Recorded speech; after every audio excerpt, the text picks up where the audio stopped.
दोस्तों, भारत की राजनीति में पुरुषों का दबदबा रहा है, लेकिन इस पुरुष प्रधान राजनीति में एक महिला ऐसी थी जिसे चाहने वाले उसे अम्मा बुलाते थे और उसकी पूजा किया करते थे, जिसके एक इशारे पर अटल बिहारी वाजपेयी की सरकार गिर गई थी, जिसने अपने करियर की शुरुआत तो फिल्मों से की थी, लेकिन जब राजनीति में कदम रखा तो 6 बार मुख्यमंत्री बन गई और मुख्यमंत्री पद पर रहते हुए वो सरकार से सिर्फ 1 रुपया सैलरी लिया करती थी। लेकिन इन सब के बावजूद करोड़ों रुपए की संपत्ति होने के आरोप में उन्हें जेल जाना पड़ा। आज हम बात कर रहे हैं जयललिता की, जिन पर फिल्म बनी है थलेवी और जिनका किरदार निभा रही हैं कंगना रानौत। आज इस वीडियो में हम जानेंगे जयललिता यानी थलेवी की रियल लाइफ स्टोरी। वीडियो शुरू होने से पहले आप सभी से रिक्वेस्ट है कि चैनल को जरूर सब्सक्राइब कर लीजिए और ये बेल आइकन दबाना ना भूलें ताकि आने वाले अपडेट्स आपको सबसे पहले मिलें। कहता है दिल और मचलता है दिल, मेरे साजन ले चल मुझे तारों के पास। 24 फरवरी 1948 को दक्षिण भारत में जयराम और देवीवल्ली के यहाँ एक बेटी का जन्म हुआ। नाम पड़ा कोमलवल्ली, लेकिन जन्म के बाद से ही इस बच्ची को जयललिता का नाम दे दिया गया और घर वाले प्यार से अम्मू या जया कहकर बुलाते थे।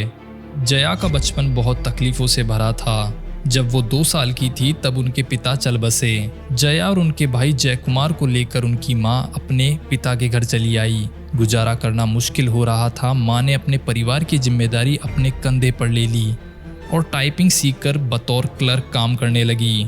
वहीं दूसरी ओर जयललिता की माँ देवीवली की एक बहन थी जो फिल्मों में छुटपुट रोल करती थी। उन्होंने अपनी बहन देवीवल्ली से रिक्वेस्ट किया कि वो पिता का घर छोड़कर उनके पास चली आए और मद्रास में अपने लिए रोजगार के बेहतर विकल्प तलाशे।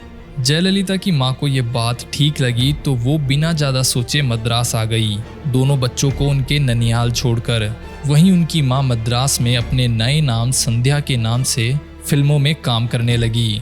जयललिता की मां संध्या एक कैरेक्टर आर्टिस्ट थी। वो फिल्मों में बिजी रहने लगी, केवल छुट्टी मिलने पर ही अपने बच्चों से मिल पाती थी। ये बात जया को मन ही मन खलने लगी और जया एक्टिंग के पेशे पर खींच खाने लगी, क्योंकि इसकी ही वजह से उनकी माँ उनसे दूर हो रही थी। संध्या जब भी अपने बच्चों से मिलने आती तो जया उनके साथ ही सोती, उनकी साड़ी के पल्लू को कसकर अपनी कलाई के साथ बांध लेती ताकि माँ कहीं फिर से दूर ना चली जाए।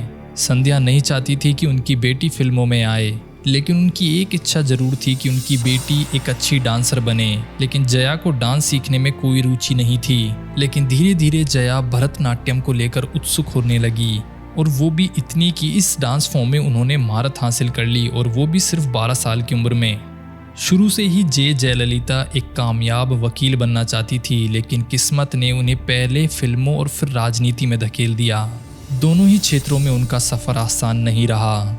जयललिता 140 फिल्में करने, 8 बार विधानसभा का चुनाव लड़ने और 1 बार राज्यसभा के लिए मनोनीत होने के अलावा 4 बार तमिलनाडु की मुख्यमंत्री बनी। लेकिन 140 फिल्में करने वाली जया अपनी पहली फिल्म नहीं देख पाई। उनकी पहली फिल्म में एक बड़ी कंट्रोवर्सी हो गई। दरअसल फिल्म में एक गाना था जहां जया झरने के नीचे नहा रही थी। सेंसर बोर्ड को ये रास नहीं आया। ऊपर से जया के किरदार ने स्लीवलेस ब्लाउज पहना हुआ था, जो उस दौर के सोच के हिसाब से बिल्कुल मेल नहीं खाता था। उस समय की हीरोइंस सिर्फ साड़ियों में ही दिखाई देती थी, और इस सीन में तो थी एक यंग एक्ट्रेस जो महज 17 साल की थी। तो हंगामा तो होना ही था। किसी तरह फिल्म के मेकर्स ने सेंसर बोर्ड को मना लिया। सेंसर बोर्ड ने भले ही आपत्तिजनक गाने पर कैंची नहीं चलाई हो, लेकिन फिल्म को एडल्ट का सर्टिफिकेट दे दिया, यानी कि सिर्फ 18 साल या उससे ऊपर वाले ही इस फिल्म को थिएटर में जाकर देख सकते थे। और फिल्म की रिलीज के वक्त जया की उम्र 17 साल थी, इसलिए चाहकर भी वो अपनी पहली फिल्म पर्दे पर नहीं देख पाई। और जिस गाने पर हंगामा किया गया था उसे कंगना वाली फिल्म में भी रिक्रिएट किया गया है। नाम है चली चली, जहां जया बनी कंगना को झरने के इर्द गिर्द नाचते हुए देखा जा रहा है। ये गाना जया की फिल्म के आपत्तिजनक गाने से इंस्पायर्ड है। अपनी दूसरी ही फिल्म में जयललिता को उस वक्त तमिल फिल्मों के चोटी के अभिनेता MGR के साथ काम करने का मौका मिला। MGR को जयललिता शुरू से ही अच्छी लगती थी। जयललिता बहुत अच्छी अंग्रेजी बोलती थी जयललिता और दूसरी अभिनेत्रियों में काफ़ी अंतर था। देखने में बहुत सुंदर थी, एकदम गोरी चिट्टी, और उस वक्त तमिलनाडु में इस तरह की गोरी लड़कियां दिखाई नहीं देती थी। इन्हीं कारणों से एमजीआर का जयललिता के प्रति शुरू से ही एक सॉफ्ट कॉर्नर था। एमजीआर और जयललिता के संबंधों में काफ़ी उतार चढ़ाव आए। उन्होंने जयललिता को पार्टी के प्रोपोगेंडा सचिव के साथ साथ राज्यसभा का सदस्य भी बनाया, लेकिन उनकी पार्टी में जयललिता का इतना विरोध हुआ कि एमजीआर को उन्हें सचिव के पद से हटाना पड़ा। इस बीच एमजीआर गंभीर रूप से बीमार हो गए। जब उनका देहांत हुआ तो एमजीआर के परिवार वालों ने जयललिता को उनके घर तक में नहीं घुसने दिया, और फिर 25 मार्च 1990 में तमिलनाडु के विधानसभा में कुछ ऐसा हुआ जिसने लोगों में जयललिता के प्रति सहानुभूति और बढ़ा दी। सत्ता पक्ष यानी डीएमके के सदस्यों और अन्ना द्रमुक के सदस्यों के बीच सदन में ही हाथापाई हुई, जिसमें जयललिता के साथ जोर जबरदस्ती की गई और उनकी साड़ी फट गई।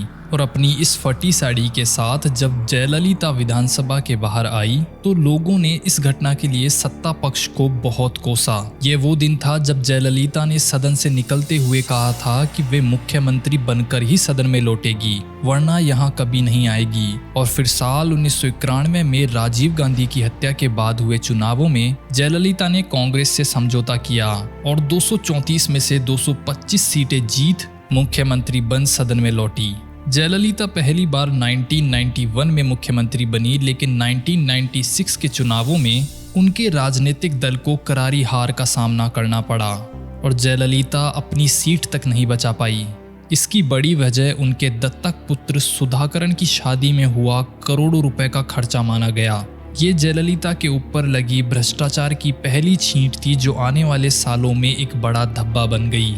1996 से 2001 के बीच डीएमके की करुणानिधि सरकार ने आय से अधिक संपत्ति कानून के तहत जयललिता के खिलाफ भ्रष्टाचार के दर्जनों और भी मामले दर्ज कर दिए और जयललिता पर 5 साल के भीतर 66 करोड़ रुपए की अवैध संपत्ति जुटाने का आरोप लगा। मामला निचली अदालत से लेकर सुप्रीम कोर्ट तक पहुंचा, क्योंकि उस वक्त 66 करोड़ रुपए कोई छोटी मोटी रकम नहीं हुआ करती थी। पुलिस के मुताबिक जयललिता के निवास पर छापे के दौरान उन्हें 800 किलो चांदी, 28 किलो सोना, 750 जोड़ी जूते और 10,500 साड़ियाँ, 91 घड़ियाँ और 41 एयर कंडीशनर मिले, जबकि जयललिता बतौर मुख्यमंत्री सरकार से सिर्फ 1 रुपया तनख्वाह लेती थी। इस छापे ने सभी को भौचक्का कर दिया। जयललिता और उनके करीबियों पर 1991 से 1996 के बीच 32 कंपनियां बनाने का इल्जाम भी लगा। अदालत में ये भी आरोप लगाया गया कि जयललिता के पास अपने पोज गार्डन स्थित आवास पर 12 लग्जरी गाड़ियां इस्तेमाल होती थी, जिनकी जिम्मेदारी संभालने के लिए उन्होंने 12 ड्राइवर रखे हुए थे। इन सभी आरोप प्रत्यारोपों के अप्रैल 2015 में जयललिता ने खुद ही कबूल कर लिया कि उनके पास 113 करोड़ रुपए की जायदाद है, जबकि उनके ऊपर आरोप सिर्फ 66 करोड़ रुपए की अवैध संपत्ति का था। लेकिन उन्होंने खुद सबके सामने आकर उससे दुगनी संपत्ति का खुलासा कर दिया। अब सब कुछ दूध का दूध और पानी का पानी हो गया। और फिर बतौर मुख्यमंत्री पद पर रहते हुए ही सितंबर 2014 में जयललिता को आय से अधिक संपत्ति मामले में दोषी पाया गया और उन पर 100 करोड़ के जुर्माने के साथ साथ 4 साल की सजा हुई। 18 साल तक चले मामले की सुनवाई के बाद इस फैसले पर जयललिता को अपना पद छोड़ना पड़ा। शशिकला और उनके रिश्तेदारों को भी दोषी पाया गया, लेकिन कर्नाटक हाई कोर्ट ने अगले साल जयललिता को जमानत दे दी, जिसके बाद वो फिर से मुख्यमंत्री बन गई और 2016 के विधानसभा चुनाव में भी जीत हासिल कर ली।